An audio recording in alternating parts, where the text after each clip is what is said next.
There are a number of missing persons cases right here in the Carolinas, and some have received more media attention than others. These are the stories that tug at our heartstrings, make us pray it never happens to anyone in our families, and wonder if there is still any way to find closure for these missing persons and their loved ones. I'm Renee Roberson. Please join me for Missing in the Carolinas.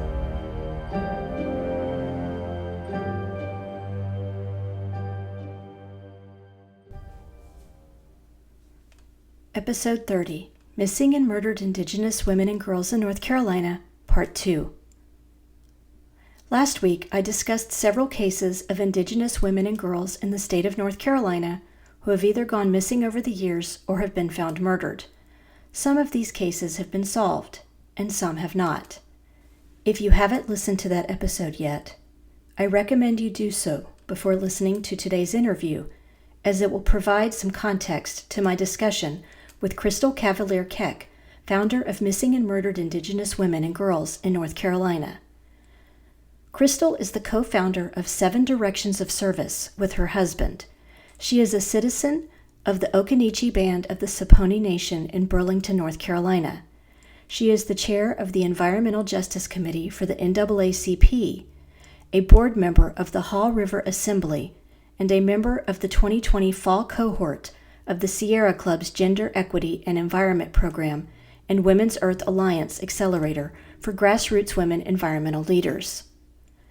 Crystal is currently working on her doctorate at the University of Dayton and dissertation on social justice of missing murdered Indigenous women and gas oil pipelines in frontline communities. Crystal is also an expert in her field of strategic intelligence, political campaigns, and public administration.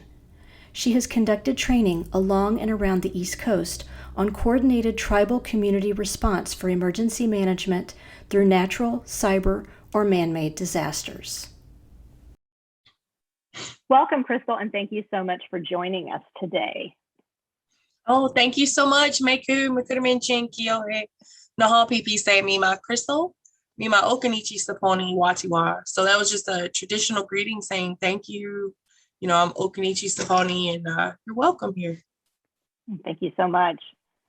Could you give us some background on where you grew up and how you came to be involved in social and environmental justice causes, such as missing and murdered Indigenous women and girls and the construction of gas oil pipelines in frontline communities? So I grew up here in Alamance County, a little unincorporated community called Pleasant Grove, which is an Indigenous community. We always grew up knowing that we were Native American, but we just didn't talk about it because of the volatile issues of race and racism in the state of North Carolina. And that's been going on since colonization. And I graduated in 1996 and I went to UNC Greensboro. So I moved to Greensboro and became involved in politics and social movements. And then I got married to the military and lived all across the United States. And we lived in different military communities, but they were always close to reservations. And so, we would just go and, reach out to people on the reservations and just try to have some form of sense of community since I wasn't in my community. And then I got stationed in Fort Bragg, and then I got a job working in Homeland Security in the Department of Defense in DC. So I moved up there, and then my daughter, she got sick, and so we moved home. And I moved back to my community because I always wanted to give back and I wanted to be around my family. And I just really missed living out in the country. And so I started volunteering with my tribe because I wanted to help them advance. I wanted my children to be involved, to understand what it meant to be proud to be Native American, because when I was growing up, you couldn't talk about it. Either you were white or black, and they didn't talk about the other things. And I volunteered with my tribe, and then I became an elected tribal leader, not tribal leader, but tribal councilwoman. And then I found out that there was a pipeline coming through. And so, after talking with my tribe, I resigned from my position because it was much easier for me to advocate as a private citizen than on the tribal council because, being a tribal council representative, you couldn't take different positions. And so, I wanted to advocate for the people. So, I was invited to speak in Washington at the Indigenous Peoples Movement. And that's where I learned about the term missing murder Indigenous women. And they started talking about all of these women and girls and people who were murdered or were found murdered. And then some of them were missing. And so, when I came home, this was just really on my mind. And I was working in Hickory at the time, which is 2 hours from where I live. So one morning I got up, I went to the gas station, and I had noticed there was this woman who was just running, right? She was running and screaming. And I was just like, what's going on? And, it just kind of bothered me because, you don't know right away. And, a couple of weeks later, I found out that she was escaping from her captors. And then that got me thinking like, wow, that's pretty crazy because the only way to get from Roxborough to Haw River is through 49, which is the major highway by my house. And then it just got me thinking like, man, look at all these women that are going missing in North Carolina. And is it a sense of human trafficking? And how long has this been going on? And what about my children? I had 2 teenage daughters. And so I started looking into just missing Indigenous women because that is I live in an Indigenous community. I wanted to know how many women who were Native went missing because of the missing murder movement. And so I started in my local county. And when I just wrote to the police, I just said, well, how many cases of missing people do you have?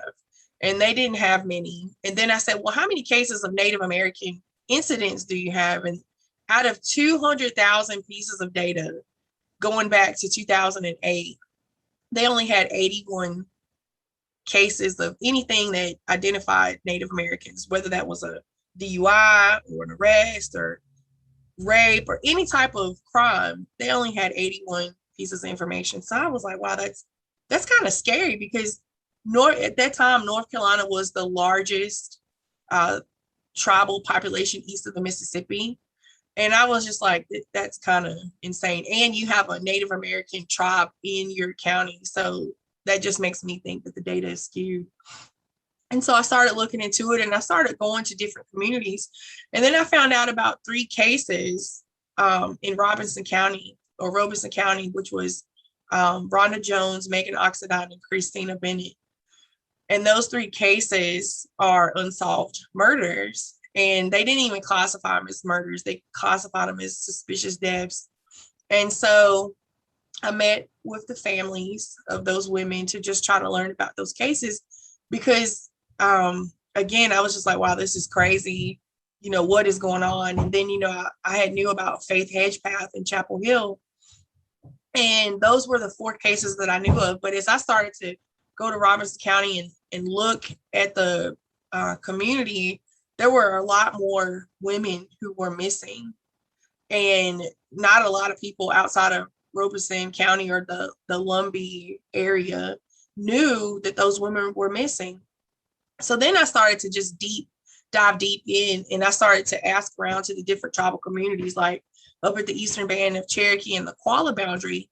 There were 2 cases that I knew of that I had researched, but then there were we just learned that there was 50 more cases that, we didn't even know about because of the media didn't cover it. Like mainstream media didn't cover it. Unless you knew someone in the community, you wouldn't know. And so that's how I got involved. And then with these pipelines coming through here on the East Coast, it just looked a lot different from out West because, here on the East Coast, we were first contact tribes. We don't have reservations like out West. Our people were acculturated and assimilated. And so, our people look a lot different of what mainstream media makes Native Americans to be. And so they kind of genocided us out. So there's people here in North Carolina that don't even believe that Native Americans exist in this state. And, that goes back to education, what people learn in school. Like when I was growing up in school, they didn't talk about my tribe. They talked about the Cherokee and then the people on the coast who were extinct, like the Lost Colony, and everybody else in between was murdered or died out. And so I mean, it's just a real education that people need to understand what's happening. So I hope that answered your question. No, it answered it perfectly. Thank you so much for all that background. So what exactly is the mission of Missing and Murdered Indigenous Women and Girls of North Carolina? Obviously, you helped found it. What are you hoping to achieve with this nonprofit? So I did found Missing the MMIW coalition. It was actually started, we had a march first, and it was two other women that helped me put together this march, Chastity Hunt and Ramona Big Eagle. And we just came up with this idea of trying to bring unity in the state. And what way could we bring unity, but then to rally around this social justice movement of missing women? And the first rally was in 2019, and it was really successful. So after that, I was like, should I have another rally, or should I build a movement, or should I build a board? And what I did was I got together 12 people, men and women and two spirits, to be on our board. And we came up with the mission to build a strong foundation for healing, justice, and reconciliation for the governments, local, state, and tribal institutions in the community in order to help the society's attitudes and the understanding of the issue, because it goes back to education. And we want to provide united tribal leadership in this work by lifting up the collective voices of grassroots advocates in tribal communities. So we know that we have elected leaders, right? Because again, we're following the colonized mindset of a government, and our tribal leaders or tribal governments mirror that type of government. But you also have to work together with your traditional leaders and your grassroots leaders. And so I feel that having three pieces of that triangle working together will be able to bring our missing home and help the families of the murdered understand and cope through the process of grief with that. So that's the reason. So we were talking earlier about Faith Hedgepeth. She was a student at UNC Chapel Hill. She was murdered in a friend's apartment in September of 2012. And this past week, the Chapel Hill Police Department announced they had made an arrest in her murder. Unlike many other cases, Faith's murder seemed to attract a lot of national interest and attention from the media. What do you think contributed to that? I believe it was her family, her community. They kept her name relevant, right? They always spoke about it. They had Charlie Lowry. She did a video about it, Hometown Hero. And also, people just kept uplifting her name, and they kept, asking, like, have you seen who did this? And people kept sharing. I think someone came out with a DNA profile, or this is what the killer looked like. And so people just kept sharing that information. And so, it garnered a lot of, I know from my perspective, on my Facebook, it was very on people's minds. And everywhere we go, we try to uplift and highlight these cases and say, like, have you, do you know anything about this? I think her family, it's very difficult for them, but they did a scholarship committee, and they raised money for a scholarship. And, that keeps her picture relevant, that keeps it keeps it on the front of your mind. And so I really think that's what helped garner the national attention. And then, she was in Chapel Hill, Chapel Hill, that's top tier, #1 public Ivy League school, so that helped too, the location. So I really do think that, and since it's an active investigation going on, I don't want to speak too much about it because I don't want to, unseemly do some damage to the case. But I really think that just people highlighting it help keep it in the mainstream media. So then you would encourage families to do exactly what her family did if they have a missing or murdered loved one, no matter who they are. Yep. Like I know with Rhonda Jones, Miss Sheila Price, she is, the best advocate for her daughter, Rhonda. Miss Sheila is always posting about Rhonda. Have you seen her? She's sharing the FBI reward money.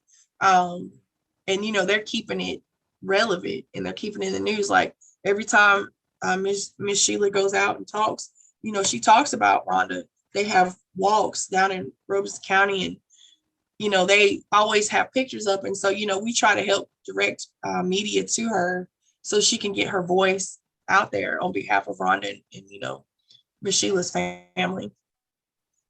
Yeah, I think she's been doing a good job with that. Just between us here, do you think that those three cases are possibly all connected? The cases of Christina Bennett, Rhonda Jones, and Megan Oxendine? You do? I believe that they're connected. I do. That's just by how close together they were. The violent method that they were found. And then they all knew each other. I really do believe that. And I believe that there's people that know what happened to all three of these women. Like with Megan, she was on the news giving an interview about Christina and Rhonda. And, she ended up, found murdered, a couple of weeks later. And I'm pretty sure she knew. There's other people who know who did that. And they murdered Megan for that because she was standing up.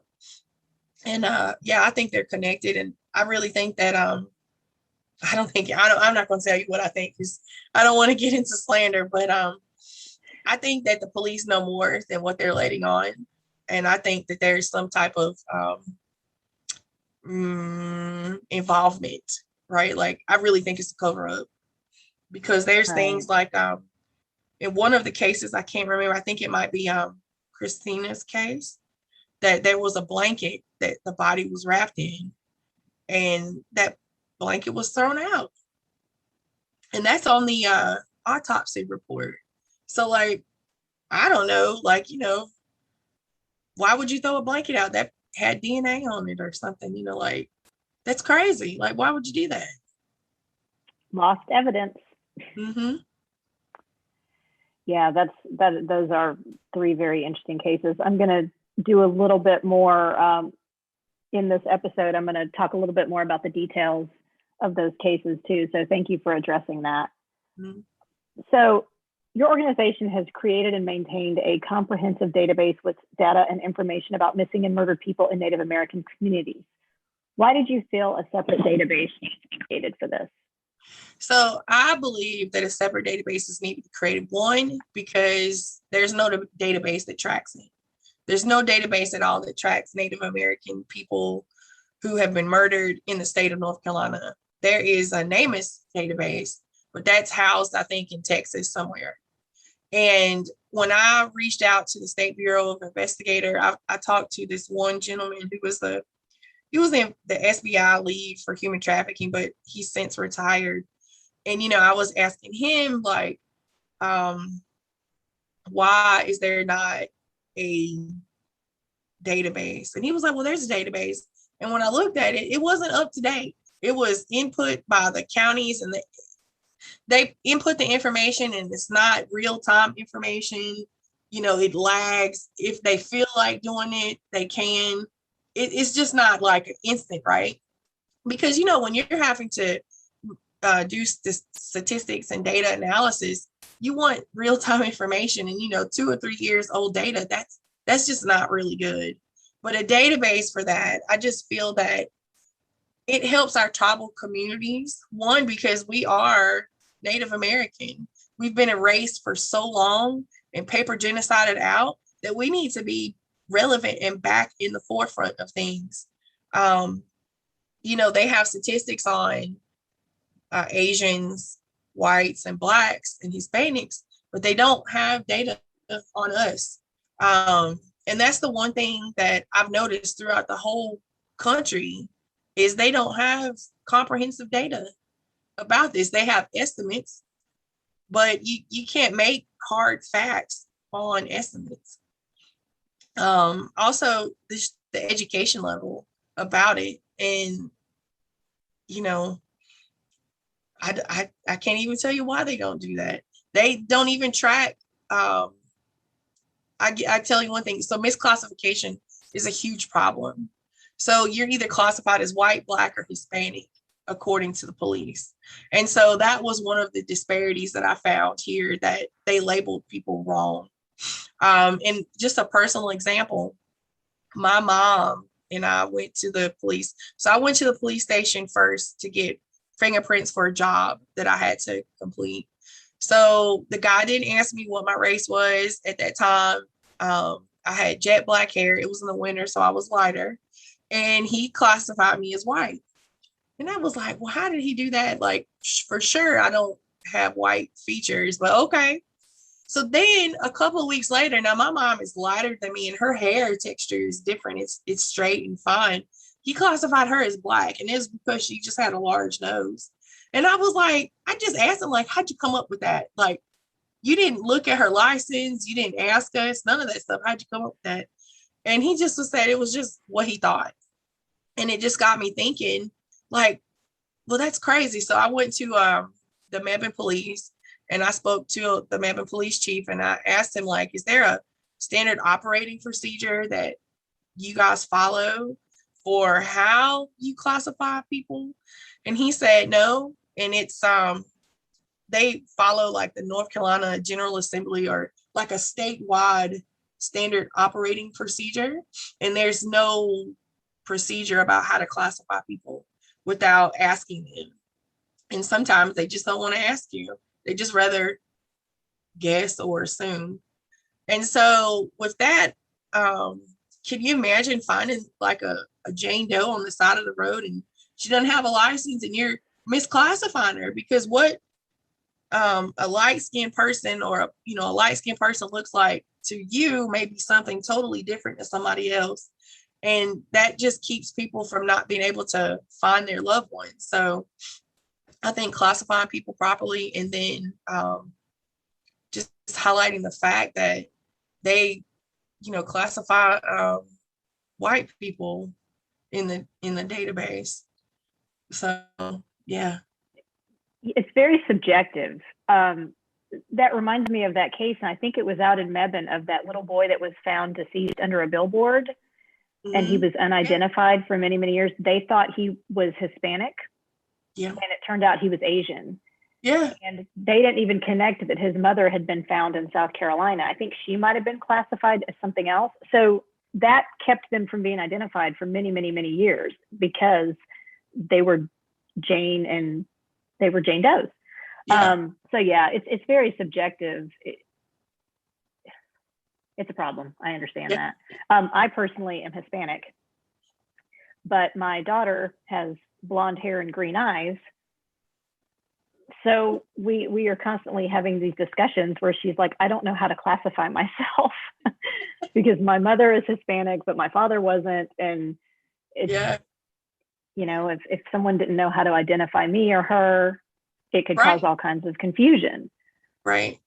It's difficult. And, it's just a lot of just miseducation. So it goes into stereotypes, right? So a lot of people here in North Carolina see these Hollywoodized versions of Native Americans. And that's going back, even when I was a kid, like the only thing we had to look up to on TV was logos for like baseball teams or football teams, or the Lone Ranger, just Hollywoodized Native Americans. And, not all Native Americans look like.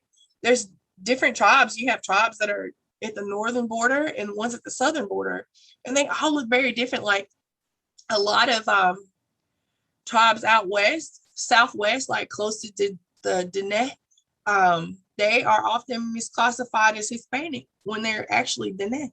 So it's just hard, and people just rather assume or make these racial profiles when you'd be like, no, you're way off on left field. So yeah. So how can people enter a missing loved one into the database that you all have? So on our website, mmiwnc.com, we have we just have a database, and you just put your information in there. You can report anonymously, or you can list your name. If you list your name, then someone will call you back. We have it, all these forms or pieces of information that you can fill out. You can also upload a photo, and we also have like tribal nation region in their tribal nation. So if they are part of a tribe of North Carolina that they know, they can list it there, because that can help us, alert our tribal communities that someone is missing in their area. For example, I'm not quite sure, I haven't checked this morning, but as of yesterday, there were 2 Native women that I knew that were missing. One was from Greensboro. Her name is, her name is Hunt. I have to look it up.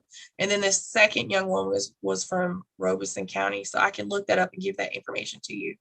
But they put all the information in there, and then they put individuals' information. And the person who helped us, she was a Native that designed this form, was Sandra Hope from Stolen Native. And she helped us collaborate to put this form together. So that helps us, because this way we can put that information in there, and then it'll go to our database, and then we share that with police, and we also share it with our tribal partners. Oh, that's great. So it's not just sitting there in your database, like you're actually getting it out there and disseminating the information. Right. Yeah. And we're actually forming a search and rescue team, because what we've noticed is that, sometimes police just give up. So I will honestly tell you, police, I don't know what it is, but when a person goes missing, and even when I asked the State Bureau of Investigator, like, if a person goes missing and a family is like, hey, our adult sister is missing, what are the protocols? And the guy was like, well, sometimes they just want to be left alone. And sometimes they just leave and they don't want to tell nobody where they're going. And I'm just like, but if it's not in their characteristics, like, why would you tell someone that give it a while? But the first few hours of a person that's missing is the most crucial. So why would you tell a person that's like, well, maybe they don't want to be found? That's not comforting to a family. And so in those rare instances, there is a time that people just want to go off the grid, but that's just, it's just hard on a family, especially if that's not in your nature to disappear. Or if they've been involved with a partner who may not have been treating them very well. I think there are a number of factors you have to consider in a case like that. Right. But I've heard from a lot of family that, the police aren't that helpful, right? Like they might blow them off, or especially if it's, I like to say, like, if there's women who are not cute or what society deems as pretty, or they have a nice job, like maybe they're a sex worker, society tends to look down on it, and then they don't value them the same. And it's just horrible, because we're all humans, and people tend to lose that humanity when people are, poor. They don't look at them at the same, they just look at them as less than. And everybody deserves to be, happy, found, so I don't know. It's just, it's really hard, and it's always trying to educate people about that. And I always get the question like, well, why are you focused so much on missing Indigenous women? And I'm like, well, when there's a person or a race of people who have been invisible for the last 500 years, when you can raise that visibility to just say the mainstream white person, you raise the invisibility of this group to the same, we raise up all women, because now all women are seen as equal.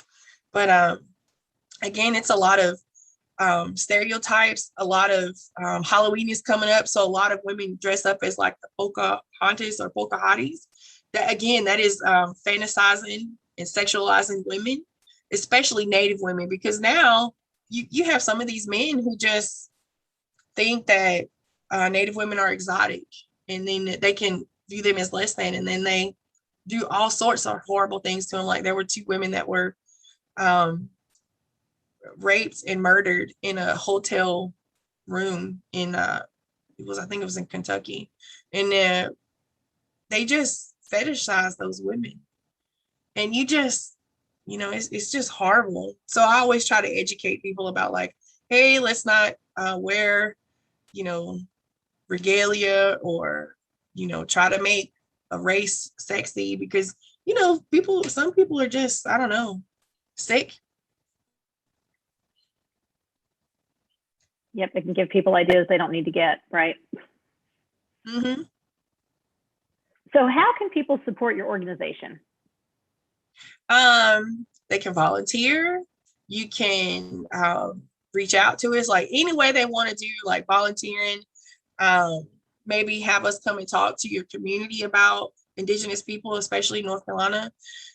We're starting a self-defense class. If anyone wants to help lead those or give advice on how to do self-defense, we'll be glad to do that. They can donate anything. We always accept volunteers, and we always like to go out in our communities and talk about what's happening, and just keep it relevant. And then, if we have any sleuths out there that want to, look into the social media and see like what's been provided by the police, maybe investigate, maybe they can see something that we don't see because we're too close to it. Maybe they can see something that's like, hey, have you tried this connection, or have you thought about this? I always like these internet sleuths who like to look at these cases and to try to help solve them, because we need that. We need some people to help connect the dots, because, after a while, this kind of wears on you and it wears on the family. Right. Sometimes I feel like internet sleuths can be a hindrance, and sometimes they can be a big help. So there's always a fine line there. But I think probably in this case, any sort of interest and awareness that we can bring to this cause is helpful, right? Right. And I feel like that over the past year and a half, I've seen more and more awareness come about. Yeah. So I think change is starting to happen. It's kind of a ripple effect, but I'm very hopeful. It's a similar thing with Hispanic women too. I mean, if you think about it. It's so funny. I went and got my nails done, and I was talking to this lady at the nail salon, and they're not Vietnamese, but they're from Vietnam, but they're the indigenous people of Vietnam. And we were talking about this, and she was like, we have people go missing in our community almost every week. And I was like, that's amazing, because you never hear about it on the news. And this one, it was a man who went missing, and he was found murdered, but his car was engulfed in flames. And, you would think that would make news, but it didn't. And that was in Greensboro. So I don't know. It's crazy. Like it's crazy the amount of human trafficking that is happening, sex trafficking that is happening, and how it's all tied together. And it's so linked together. Like I stand back and I see this big picture of how gas, oil pipelines, any type of big construction projects that brings a lot of men that come from outside places who are away from their home, and they're coming into a small rural community or a small town. It puts a lot of stress on the police force. It puts a stress on the community. They say that they're bringing jobs with these big corporations. They're not. They're just bringing jobs like flaggers that pays like $8 an hour. They're not bringing the jobs that you would think that are paying like $30 and $40 an hour. And these companies say that they're doing that. They're not doing that. And then after the project is done, those jobs go away. So then it's back to the community. And so we're trying to build a sense of unity around that and bring back a community. So I don't know if you've felt it, but in the last 10 years, I feel that there's a sense of pull away from community, and it's more individualism. And if we can get back to that sense of communities where people are looking out for each other, like knowing who your neighbors are, watching out for each other, I feel that maybe we can shift things back. So that's what we're trying to do, just bring awareness and bring unity. Exactly. You know, I'm in a community it's a college town. I'm in Davidson, North Carolina. We had an incident where there was a nail salon in town, and one of the women working there had been basically an indentured servant.